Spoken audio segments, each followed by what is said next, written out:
Thanks for tuning in. What's going on, you guys? It's your boy Joe Castro, aka Philly Fresco, and it is Philly the podcast. So today we have some fun things lined up, man. I'm excited for today's show. So today I'm gonna go over my schedule prediction. I'm gonna make a prediction about what the Eagles schedule is gonna look like. I'm gonna be totally wrong, but it's gonna be fun either way.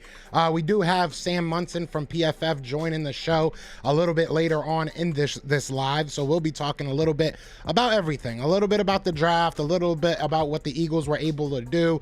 So I'm excited for that. It's gonna be a fun show. But I first want to start by saying, if you are new to the channel, be sure to hit that subscribe, hit that like, or if you are chilling out, if you're listening in, and join the chat, man. I'm more than welcome to, I welcome the chat. I love to talk to you guys. But I'll probably start with the schedule prediction if you guys don't mind. And we're just gonna hop right into that, man. We're just gonna hop right into it. So I am starting off the season hot. I want to start the season off hot. So we're going to start off the season going against Washington, and we're going to their home. I think that the Eagles versus Washington in Washington is the matchup that the world needs to see. That's the matchup that the NFL needs right now. If we can get Washington in their own home, go against Carson Wentz, the electricity, like Washington's not that far from Philly, so I'm sure that'll be a lot of Philly fans out there. This is the matchup that I think everybody wants to see. Obviously we play them twice. I say go right ahead and start it off hot, man. Start this year off hot. I would make that like a Sunday night game. Real talk. I would make that a Sunday night game. Now, obviously, we go ahead and play Minnesota for our home opener. That is already decided. That is already leaked. So I'll be right with one of them at least, right? I'll have one of 17 at the very, very least. But so I want to know, before we dive too deep into it, how would you feel? Who do you think we're going to go against in the first week? And how would you feel about going against Washington? I realistically think that's probably the best case scenario. I would love to see that. I would love to see that. You think about all the years that we started off with Washington, think back to the Vic years that we played against Washington and just straight up massacred them on offense. I think we have a similar style offense right now. Obviously, Jalen Hurts may not have the arm that Vic does, but Vic was a specimen in his own right. So, Jalen Hurts is going to lead a pretty threatening offense. So I think that's the first game I would want to see. What's going on, Michael DeJean? What's going on, Sean Smith saying Philly trash? I love it. I love it. You can feel the energy. You can feel that football is almost back. I love it. What's going on? Samuel Rose says Sixers in the house, OVO. Yeah, I like that. What's going on? What's going on, Jeremiah? Big D in the building. What's going on? I'm chilling, man. VIP Jeremiah Butler here. Jeremiah Butler, he that dude. Aaron Watkins Rogers, what's going on? Ryan Rowe in the building. Eagles Realist says Washington or Steelers. I wouldn't mind Steelers. We only play them like once every 4 years, so it's funny because it's funny that you bring that up. I had to go get my brakes done and everything, and I was talking to the guy at AutoZone when I was buying the parts. And, he was a Steelers fan, and it's like, we don't really have any beef against y'all. It is what it is. Like, when these games come, it's cool, but it's, you guys are on the other side of town, so it's not that big of a deal to us. What's going on, Scoop Doo? What's going on, Drew Johnson? Michael DeJean says 10-7 record. Look, should I do record prediction while I'm doing this? Because realistically, we know at least that these are the teams that we're going to be playing. We know that this is going to be the home and the way setup, right? So I'm just kind of guessing when it's going to happen, right? So if I'm starting off the year with Washington, I'm going 1-0. That's how I'm looking at it. I think the Eagles go 1-0 right out the gate. I think going against Minnesota, the Eagles go 2-0 right out the gate. I don't think Minnesota's that good. Going against the Steelers, the Eagles might mess around and go 3-0 out of the gate. I got the Steelers week 3. The Steelers, honestly, so the last time we played them, I think it was in week 3 as well. It was with Carson, and we ended up winning that game. It wasn't the best of years. I want to say it was 2016, right?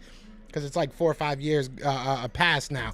But so last time we played them, it wasn't the best of our years, right? It was right before we went to the Super Bowl. We were kind of figuring things out, but we were able to win. I think this year, no Ben Roethlisberger. That team is a lot different than they were last year. We'll see who they even go with as their QB1.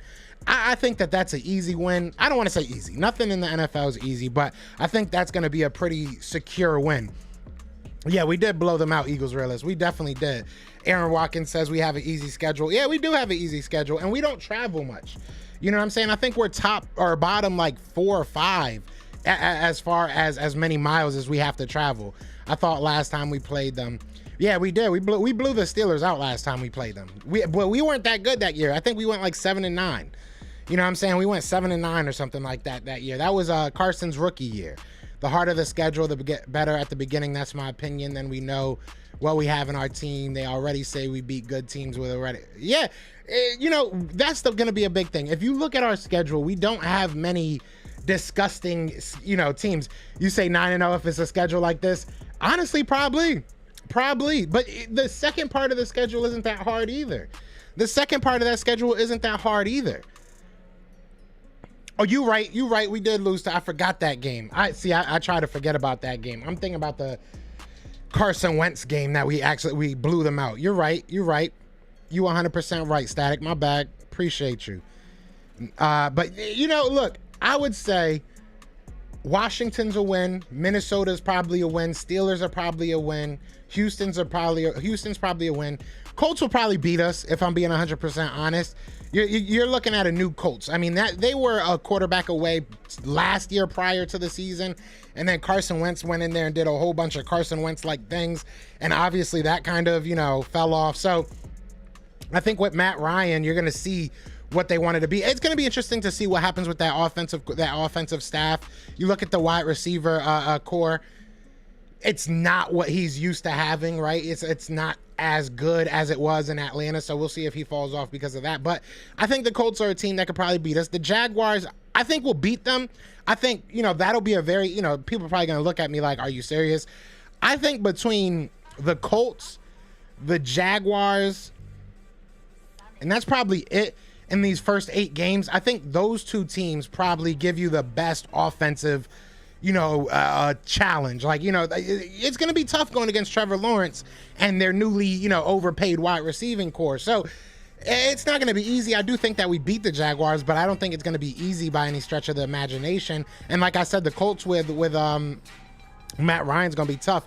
And then I got us playing Washington twice. I don't know if we're going to sweep them. I think we will.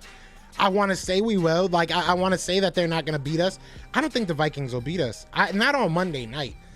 You know, honestly, if it was just a regular Sunday game and, you know, 1 o'clock, something like that, I just think that we're different when it comes to Monday night. And it's our home opener. I just feel like there's too much. If the Eagles lose that game, Philly might riot. Am I bugging out to say that? Shout out to everybody in the chat, man. We are going to have Sam Monson on the channel pretty soon. I'll probably do it in like 10-15 minutes. I just wanted to get through all these predictions. This is my season schedule prediction. So if you're coming in looking at the schedule like, oh, they dropped it. No, this is just my prediction. So yeah, we look at this first 9 games. Realistically, man, you know, I would say we have a high probability of going 7-2 at the very worst. That's really the worst case scenario to me. I can't, like, worst case scenario, we lose one of the games to, you know, Washington, and then we probably lose to the Colts, maybe the Vikings, maybe we lose 3. But if this is how it shakes up, I like our chances. I really do. So give me a prediction on what you would think if this was the season schedule. If this was our first 9 games, what do you think the actual record would be? Like I said, I'm gonna go that we lose 2 games in this. I think that we'll lose 1 game to Washington and we'll lose to the Colts. Outside of that, I don't think that we lose. I just can't see the Houston Texans with Davis Mills beat us. I can't see Steelers beat us because I don't know who their quarterback is. The Giants shouldn't be a real NFL team. I think that first game against Washington, we're gonna come out firing. I think we're gonna sweep them, but I'm trying to be humble. Vikings, like I said, everything that is worked into that game. You know, it's our home opener. It's a Monday night game. I just feel like everything works in our favor there. I didn't even bring up the Detroit Lions. The Detroit Lions might be an interesting team. I don't think they're going to beat us. They're going to be a team that's going to fight us, though. Last year, we blew them out. And they were fighting every team but us. So it'll be interesting. It'll be interesting to see if we beat them or not. But I think we will, so I'm going to go ahead. I'm going to go 7-2. I see a lot of 7-2s in the chats. I see 7-2s in the chat. Eagles Realist says that the Cousins record is horrible in primetime games. Facts. When we play the Cowgirls. So in my schedule prediction, that's going to be in the last 8 games. We play them twice and we play the Giants once. The Cardinals need to be earlier. I wouldn't be mad if they were. I try to, like, you know, stretch it out a little bit. Odizzo says 8-1. Only lost to Washington. You think Washington would have a better chance of beating us than the Colts? I think that the Colts are a better team. I think people are kind of sleeping on what Matt Ryan brings to that team. I mean, his numbers really haven't slipped off that much. I know last year wasn't his greatest year, but he's still a good passer. He's still a good passer of the ball. That's interesting. That's interesting, Odizzo. That's definitely interesting. All right, so we're going to switch now to the second half of our schedule. Obviously, I start us off with a bye week. I start us off at week 10 with a bye week.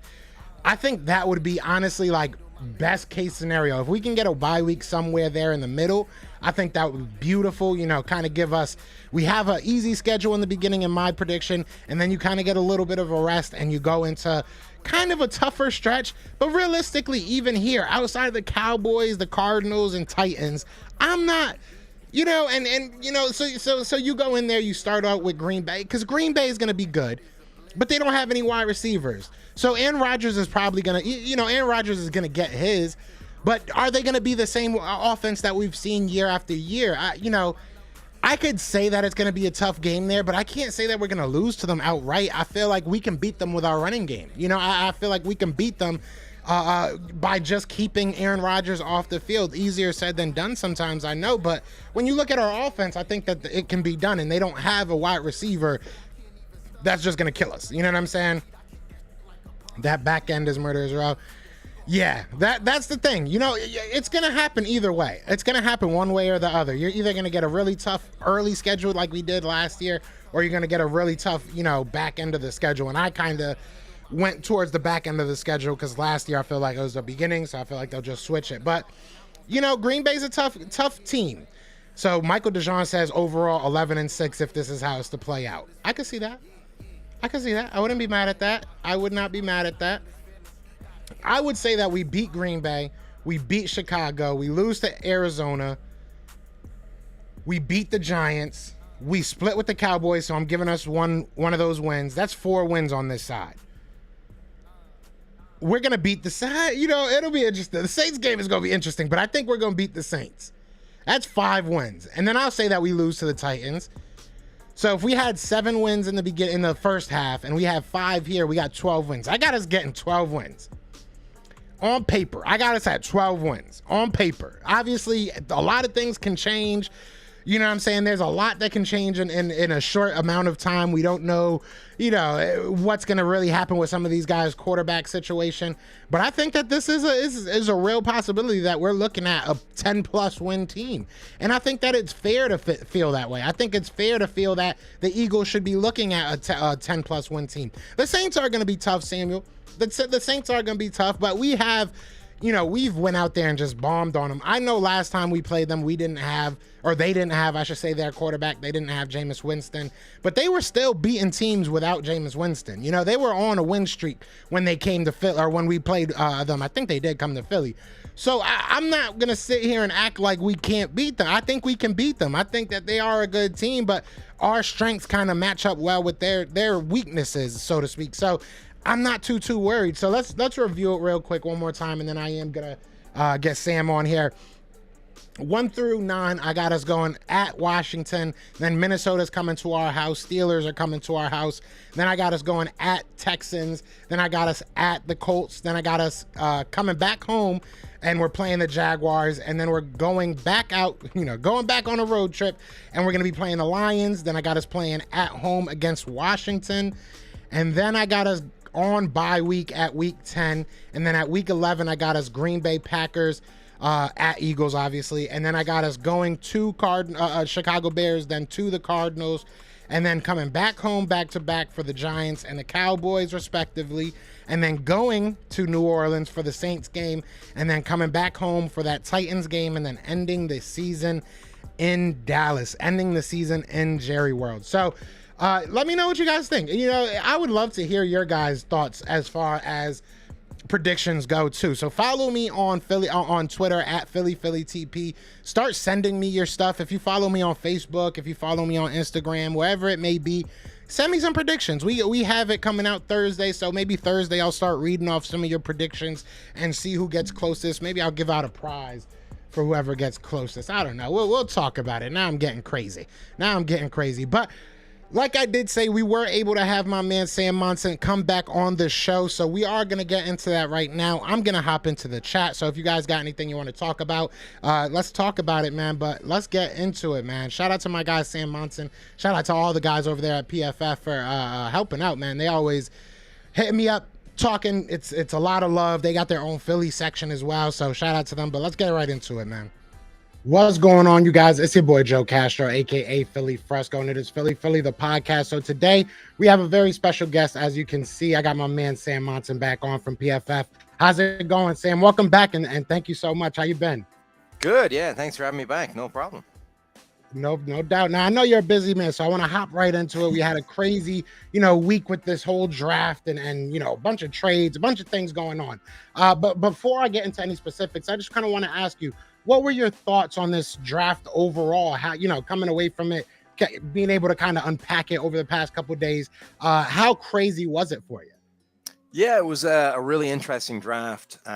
We didn't have, the quarterback drama in terms of guys going in the top 5, guys right at the top of the draft, new starters, a wave of guys who were going to come in and be the face of their franchise. But that was kind of replaced by the drama of all these quarterbacks slipping. You had one guy, Kenny Pickett, going in the first round. And then from that moment on, it was becoming pretty clear that the quarterbacks were going to start to slide in a fairly major way. And even then, it was beyond what we thought. Me and Steve on our podcast were asking after round 1, how far are these guys going to slide? Are they going to go into the third? And we're like, nobody's going to fall all the way to the 4th round, right? And Sam Howell ends up getting picked with the top pick of the 5th round. Carson Strong, who I thought was a top 5 caliber quarterback in this draft class, other than the fact that his knee injury is potentially concerning, that guy went undrafted. Like, he signed as an undrafted free agent, ended up getting like a monster undrafted free agent contract rather than getting picked in the 6th or the 7th round somewhere. But the league just hated this class of quarterbacks in a way that I don't think I can remember seeing before. Even that previous draft class, 2013, the EJ Manuel class it was getting compared to. That was a similar, like EJ Manuel went, 15, 16, something like that. And then we had a quarterback in the 2nd round, Geno Smith, and it was still a little bit more spread out. This year, it was like, we're taking Kenny Pickett and then we're out on quarterbacks until, day 2, day 3. Yeah, it was a wild draft. And, you look at the trades, like you said, there was so much to really talk about. It felt good, though. It was kind of refreshing not having to just focus on the quarterbacks. I think that kind of allotted teams to really search for the perfect fits, right? So, like, before the draft, I should say, we kind of talked about that and how you want to look at team fit as well as obvious talent. But I say all that to say this. I want to ask you, a lot of these young guys, their success probably hinges on being in the right system, being with the right team. Do you look at any of these guys and say, hey, I love the team that this guy went to, I think this could be a perfect fit? Were there any perfect fits in this draft for you? Yeah, I think there's a few really good fits throughout the draft, actually. I think Baltimore did a great job. Weirdly, not because, one of the criticisms with if you saw mock drafts that gave Tyler Linderbaum the center to Baltimore, it was like, that's not a good fit because Linderbaum is a bit of an undersized center. The Ravens run a lot of gap blocking schemes, and therefore, like, that's the last team you should go to, right? They need a big, powerful center. But when you look at how Baltimore plays, like, they don't need, a 330-pound center to get things done. They need a guy with athleticism that can make those blocks. And Linderbaum is phenomenal. Like, you watch his tape, it's not like he's suffering for being undersized. There's a bunch of plays where he just latches on, drives a guy out of the gap, and dominates him. And okay, that might be harder when you're going up against giant NFL nose tackles, but that's true for everybody, right? So I think Linderbaum going to Baltimore with the system that they run, the way that Lamar Jackson affects the run game and run defenses, I think is huge for him.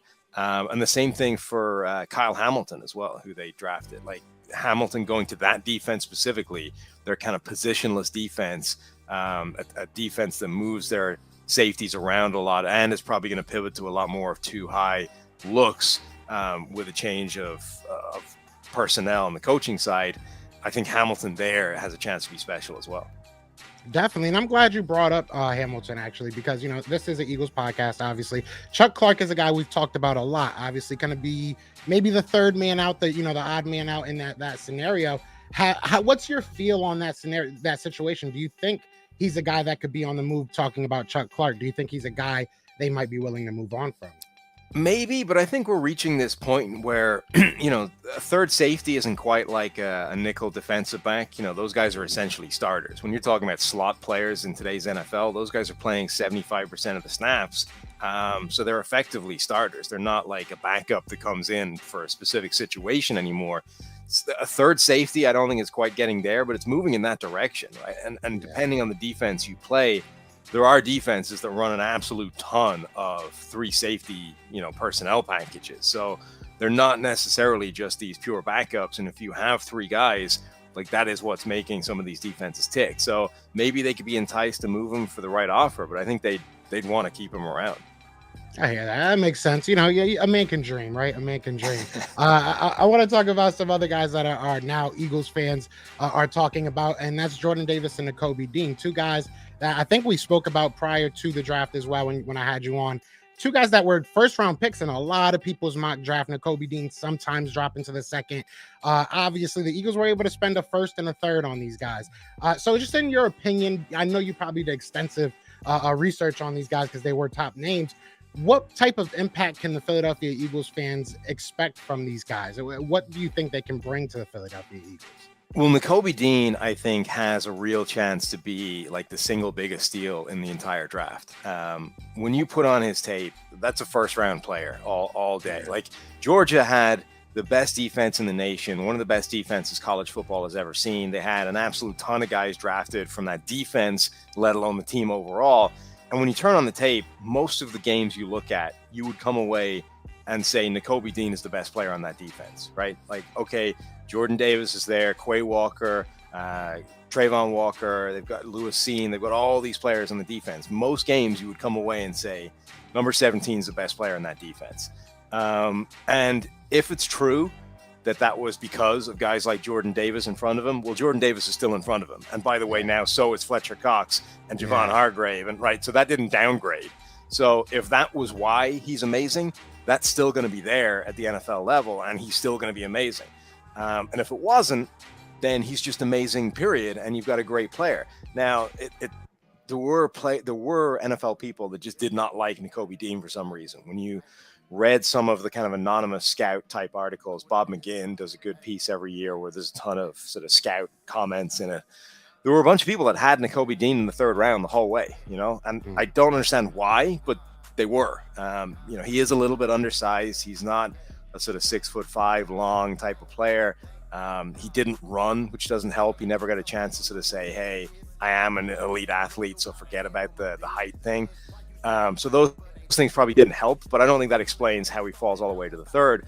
Reports came out during the draft that he had a bunch of injuries and didn't want surgery on them, and that was why he was falling. But if Philadelphia's medical team cleared him, which it sounds like they did, and they expect him to be playing and not have issues with his shoulder or pec or whatever, then you're back to the tape. And this guy's tape is absolutely ridiculous. And it's ridiculous in every area, right? Against the run, running sideline to sideline, in coverage. So him slipping all the way to the third round, I think, is absurd. It's value.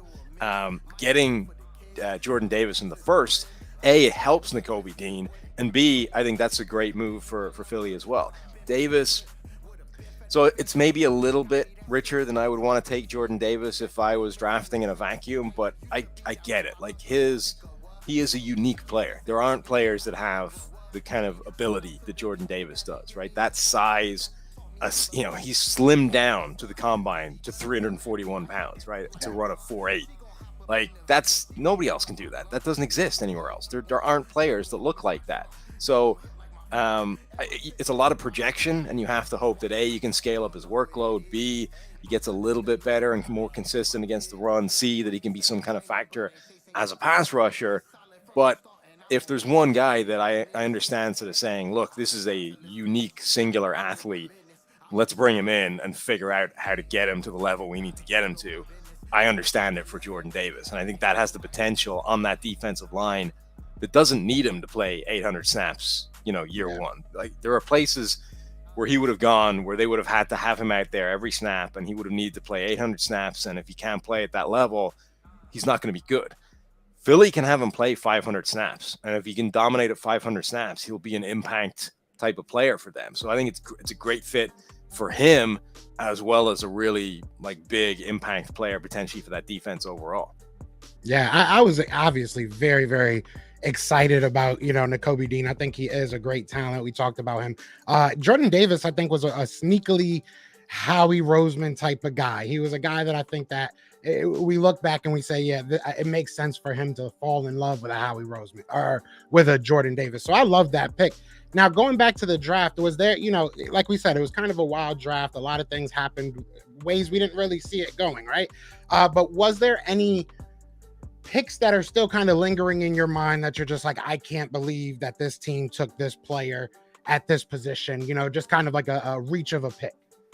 I think the biggest kind of random reaches, they actually weren't that many. I didn't love Kenyon Green, going to Houston in the middle of the first round. I thought that was a little bit high for him, but I kind of understand it. He had a wide range of where people had him. There were people that had him ranked kind of mid-second round, that people had him in the mid-first. Jahan Dotson, I think, was a pretty big reach. I don't love Dotson as much as a lot of other people. But again, even Dotson, I knew heading into the draft that there were people that thought he was a lot better than I did, right? He's another guy that had quite a wide range of opinions on him. I think he's a mid-second round guy at best, or other people I knew thought he was well worth the first round pick. So I think really the first round, it didn't have a ton of surprises. Even a guy like Quay Walker, who, you don't have to go back very far for Quay Walker, first linebacker taken would have seemed crazy, but that was coming out. The closer we got to the draft, it was like, hey, Quay Walker's stock is flying up. He's going to go in the first round. And then he's going to we did a podcast a couple of days before the draft, and this was when he just started getting first round hype. I was saying he's going to end up being the first linebacker taken. And this was when Devin Lloyd was getting mocked in the top 10. And so even the surprises, I think, were well enough known before the draft that they weren't even massive surprises at the time. Yeah, I respect that. I mean, the only one I can think of is probably the Patriots pick. That's probably the only one that kind of threw me off a little bit. But, talking about, look, the Eagles were also able to get AJ Brown. We were also able to get a wide receiver in this draft, obviously with draft picks, not necessarily drafting them. But looking at this draft before it, we were saying that this was a pretty deep class at wide receiver. How do you see the value in Eagles being able to get AJ Brown? Do you think that was a good move for the Philadelphia Eagles moving forward? Yeah, man, I totally forgot about the Cole Strange pick. That's definitely the one out of left field there. Look, I think we were talking about this a lot. How do you should you roll in trades made for veteran players to a team's draft? And generally, I don't like the idea of saying that, well, the Raiders drafted Devontae Adams this year. That's where their first round pick went, because they didn't really, right? They traded those picks for Devontae Adams weeks ago. It's not the draft. But I do think that it's fair to do it when a team does it on the day of the draft, right? During when the clock is ticking, they're making the move essentially for AJ Brown. So they legitimately did flip their first round pick, or a first round pick, for AJ Brown. I think it is fair to kind of look at that as part of their draft in totality. And when you consider that, it's a good group of wide receivers, but AJ Brown is the best receiver available, right? AJ Brown is better than anybody else you could have gotten in this draft, even if you were picking in the top 5. So to flip a mid first round pick for AJ Brown, who is in abstract terms the best receiver available, B, is a great compliment stylistically and sort of missing skill set wise to Devontae Smith within this offense. Like he brings the things that Devontae Smith might be missing from his game, right? The physicality, the size, just the intimidation factor, the ability to consistently defeat press coverage on the outside, all those things. So he's a great complement to the guy you already had. And all it really cost you was the contract, which you're well capable of eating because the rest of that receiving core is not getting paid much. They're all on rookie contracts, right? So Philadelphia could easily afford to pay him the contract that Tennessee didn't want to. So I think overall, it's a fantastic move for the Eagles. And yeah, when you factor that into their draft, right, with Jordan Davis and Nakobe Dean and Cam Jurgens and AJ Brown, now all of a sudden it starts to look like one of the best drafts in the NFL this year. Yeah, I was excited. I'm excited to hear that. That's what I wanted to hear. You know, I didn't tell you to say that before, right? Let everybody know I didn't tell them to say that before. But no, I also want to talk about, because this draft, a lot of teams had multiple picks. A lot of teams didn't even have picks in the first round. You know, so a lot of people were able to really build up their squad, right? Not only the Eagles, but a lot of other teams, even in the NFC East. You look at the Giants. When you look at all these drafts as a total, in their totality, you look back, you unpack everything. What team, in your opinion, do you think made the most impact on their team moving forward throughout this draft? Yeah, I think there's a few teams like the Jets, obviously, with their first round picks. I think they added about as much in terms of day one impact players as you could possibly expect. They got what should be their number one corner right off the bat in Sauce Gardner. They got Garrett Wilson, who should be, if he's not their number one receiver, then like a significant complement to the guys they already have. And then they trade back in and get Jermaine Johnson, who should be like a real part of that edge rushing presence. You know, all of a sudden, the defense is not transformed from adding two players, but it moves it massively in the right direction. The same thing's true with that wide receiver group, because Garrett Wilson won't just bring what he brings to the table, but he'll take attention away from Corey Davis and Elijah Moore, make those guys better as well. So I think the Jets, even if you just looked at their first round, you would say like that's moving a team forward about as much as you could possibly expect to happen. And you know, you can debate how much credit they deserve for that because they had the capital in the first place, but I think it doesn't change the fact that they've done that. And then getting Breece Hall in the second round, again, you can argue value and whether they needed to make that move, but Breece Hall should come in and be a bell cow running back for them day one. So again, making a significant move to a team that's already making strides in the right direction. I'm not sure there's any team that's made kind of a bigger leap in just those 3 days than the Jets did. Yeah, I agree 100%. And honestly, you know, to your point, saying that just because they had the capital, there's a lot of teams that have wasted a lot of capital in our lifetime as fans. So we've seen a lot of bad picks in our time.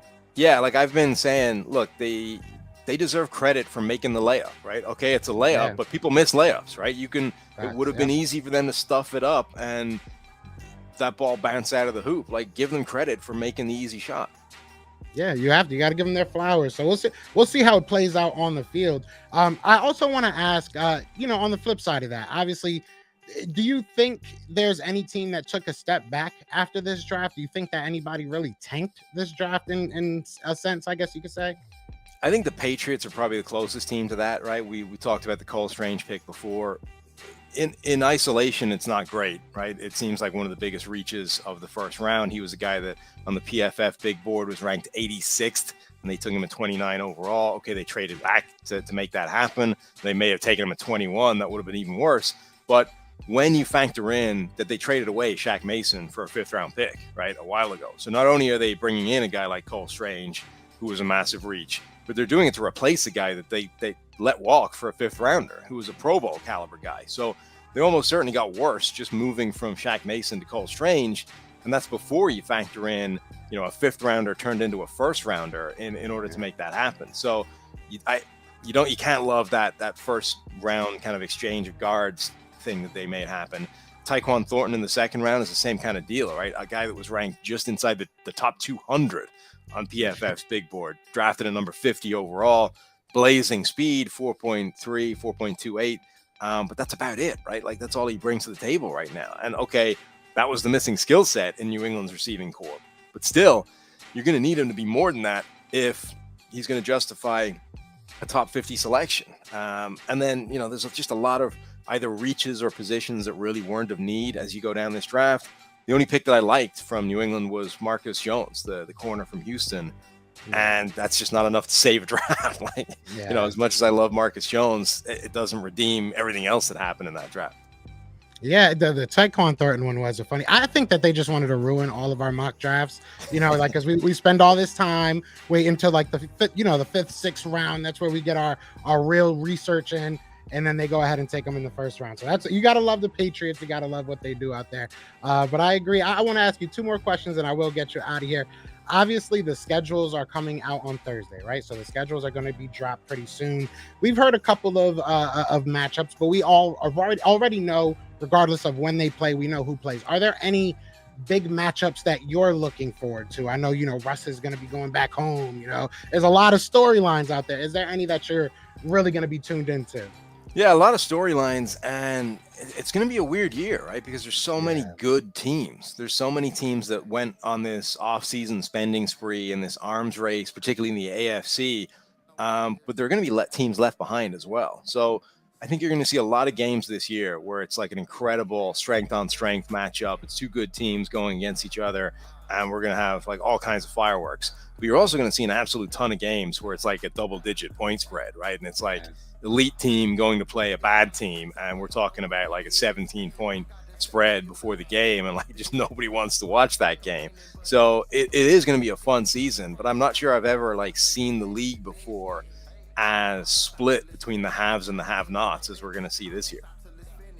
Yeah, it's going to be interesting. I'm looking forward to it, though, because this is when you get those David and Goliath matchups, right? Hopefully one day you'll see one of those big matchups that you're like, I can't believe that. Almost like that college feel to it. You have those guys that are kind of just playing as teams instead of just individual whose star is better than who. We'll see what happens. Maybe I'm being a little bit overly optimistic, but that's what I'm going to hope for. Now, the last question I want to ask you for is this is what we are now, right? We're moving forward. You look into undrafted free agency. Like you said, there's a lot of guys that we all thought were probably going to, hear their name called somewhere in that draft that just didn't hear it at all. So is there any guys that you have your eye on? Like, who are some of the top guys in your eyes in this undrafted free agency? I mentioned before, Carson Strong, I think, has tape to rival the top 5 quarterbacks from this class. Like, I had him, I think, ranked 5th, maybe even 4th, ahead of guys like Matt Corral and Sam Howell, I think. Because Strong has a legit NFL arm. He's got some of the best throws on his tape of any of these guys. He's got 2 problems. One, he's got potentially a degenerative knee problem, or at least a knee issue that concerns teams to the point where that's not a good thing. And 2, he's an old style pocket passer that can't move, right? Like he is. And when you start thinking about it, like it's actually been a long time. So you look at it and say, well, so's Tom Brady, right? And Tom Brady's still arguably the best quarterback in the NFL. Like, yeah, but he's Tom Brady, right? And if you start thinking back, like when was the last one of those guys to come into the league and be good? You probably got to go back to like Matt Ryan, right? Which is 2008. So you're talking a decade between the last time one of those old style immobile pocket passers came into the league and was successful. It's Matt Ryan, it's Phillip Rivers, it's Tom Brady. It's the last decade, the previous one. So he's fighting uphill, right, to show that kind of quarterback can still succeed in today's NFL versus this modern world where everybody's looking for these, freak athletes and guys who can make plays outside of structure, outside of the pocket. But at some point, it's worth taking. Like he has 2nd, 3rd round tape, and he went undrafted, and he got given. And I think, the undrafted free agency kind of class or market is crazy, right? It's unregulated. It's just like a free for all. It's a free market. It's a legitimate free marketplace. So the amount of money a guy gets is going to show you how much demand he's in. And Carson Strong got like 300 plus grand guaranteed as an undrafted free agent. That's like 10 times the standard like undrafted free agent contract. So I think you're seeing that teams value that guy, just not enough to take him, in the draft. Yeah, it was a crazy storyline. And I knew once, I think the Eagles I'm pretty sure, I'm like 95% sure we're the ones that signed them. They did, yeah. I know some things like change, Yes, the other day I had Fran Duffy on and I was asking about the undrafted, and he was like, they're not, it's not solidified yet, Joe. So we can't say. I was like, all right, let me hold that. So we did sign him, but so depending on what Eagles fan you talk to, they're going to be happy that you said that, or they're going to be upset. We love our QB controversy, but we'll see what happens. But Sam, I appreciate your time so much. As always, a great time talking to you. Is there anything we should have our eyes peeled for from you and your team coming up? Nothing major. I mean, this is our cool down period for the first time. The first time since last off season, right? We go through the entire regular season, the postseason, then it's into free agency and draft season, and now's the first time everyone gets to take a breath, So there's a few cool things we're doing in terms of charity stuff with the PFF NFL podcast. We've raised upwards of like 20 grand in the last calendar year for various charity things. We'll be starting a new one soon, and a kind of charity thing that me and my dad are doing driving across the country as well. So you can keep an eye on that to the PFF NFL podcast or just my Twitter account.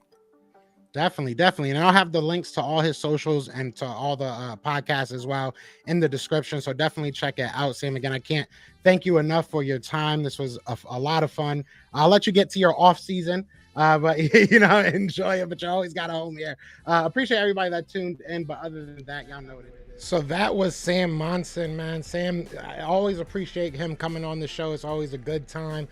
Said a lot of interesting things, man. Said a lot of interesting things about a quarterback that is now a Philadelphia Eagle, Carson Strong. Could we be looking at a little bit of quarterback controversy?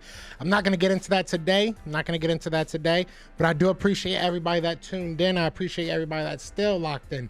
Be sure to hit that hit that subscribe, join the family. We are on the road to 4K, and we would love for you guys to join that ride. But other than that, man, y'all know how it is.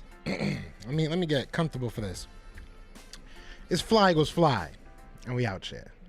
Peace! What's going on, you guys? Today's show is sponsored by our friends over at BetUs.com. BetUs is offering 125% deposit matching up to $2,500. So sign up now and use code JOIN125. BetUs has decades of online betting experience and millions of satisfied customers. So place your wagers on BetUs.com.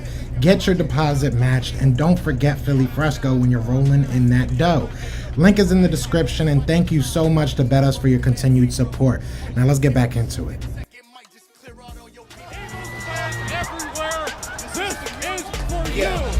Fly Eagles flying, you on the team, touchdown, time to get Jalen this ring. You don't really want to start a thing. This a bird gang nation, baby, it's a Philly thing. Hater, and you looking like you type trash. I'm just here calling on Philly the podcast. And we can call a man dog, or watch Miles score off the handoff. Rest of the division, your man saw Jackson like Sean, hunting like Randall. Season here, early time to do him in. Your boy Philly Fresco, thanks for tuning in.